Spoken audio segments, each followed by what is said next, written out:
بازار کې خرڅيږي یو واخل هغه کې خلاف د اهل سنت جزئیه پیدا کنه شه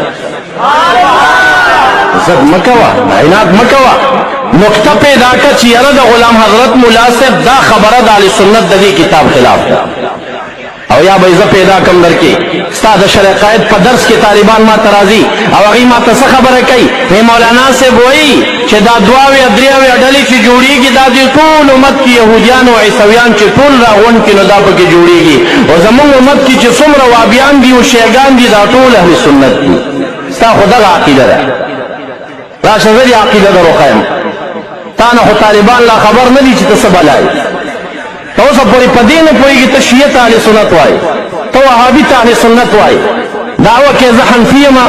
استاد حنفیت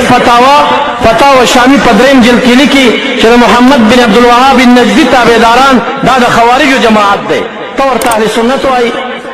ورشي سبا ته ورشي یو کس ورته کېنی دغه مولا ته ورته وایي چې دا وهابیان اهل سنت دي کنه دي